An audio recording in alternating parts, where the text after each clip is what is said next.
உங்களை ஓட்டாண்டியை விட்டுட்டு, உங்களை கடனாளியை விட்டுட்டு, உங்களை நோயாளியை விட்டுட்டு, உங்களை சமாதானம் இல்லாம விட்டுட்டு, உங்களுக்கு பிரச்சனையை கொடுத்துட்டு, வீடு இல்லாம விட்டுட்டு, பலவித நெருக்கடியில வாழும்படி உங்களை கண்டுக்கிறாம விட்டுட்டு, மற்றவர்கள் சிரிக்கும்படி விட்டுட்டு வேடிக்கை பார்க்கிறவர்கள் நம்ம ஆண்டவர்.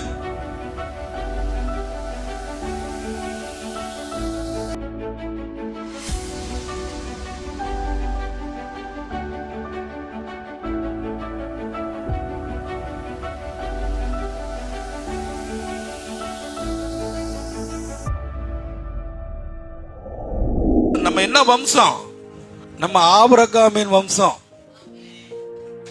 ஆபிரகாமுக்குள்ள ஆசீர்வாதங்கள் அத்தனையும் புறஜாதிகளாகிய நமக்கு ஆண்டவராகிய இயேசு கிறிஸ்துவின் மூலம் நமக்கு சொந்தமாக மாறி இருக்கிறது. டிரான்ஸ்பர் ஆயிருக்கு பாருங்க. என் வம்சங்களை கர்த்தர் பெருக செய்கிறார். வசனம் சொல்லுது, மாறாது. இன்னைக்கு உங்க சூழ்நிலை அப்படி இல்லாம கூட இருக்கலாம், அது தோணலாம், அப்படி கூட தோணலாம். ஆனா நான் சத்தியமா ஆவியானவர் சொல்லுகிறார், உண்மையாய் உங்க வம்சங்களை கர்த்தர் மந்தையை போல பெருக பண்ணுவார். மந்தையை போல பெருக பண்ணுவார்.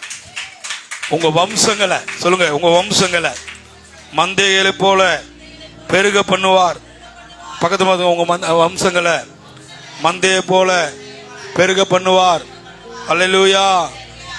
உங்களை ஓட்டாண்டியை விட்டுட்டு, உங்களை கடனாளியை விட்டுட்டு, உங்களை நோயாளியை விட்டுட்டு, உங்களை சமாதானம் இல்லாம விட்டுட்டு, உங்களுக்கு பிரச்சனையை கொடுத்துட்டு, வீடு இல்லாம விட்டுட்டு, பலவித நெருக்கடியில வாழும்படி உங்களை கண்டுக்கிறாம விட்டுட்டு, மற்றவர்கள் சிரிக்கும்படி விட்டுட்டு வேடிக்கை பார்க்கிறவர்கள் நம்ம ஆண்டவர். அவர்களுக்கு மத்தியிலே நம்மை உயர்த்துகிறவர் தான் நம்முடைய ஆண்டவர். அவர்கள் மத்தியிலே நம்மளை உயர்த்துகிறவர் தான் நம்முடைய ஆண்டவர். ஆமென். நம்ம கிருபையை சார்ந்து கொள்ளுகிற பொழுது, கிருபையை நம்புகிற பொழுது, கிருபையில வாழுகிற பொழுது, கடவுள் எல்லா ஆசீர்வாதங்களையும் உங்க தலைமையில வைப்பாருங்க. உங்க குடும்பத்து மேல வைப்பாரு. உங்க வம்சங்கள் ஆசீர்வதிக்கப்படும்.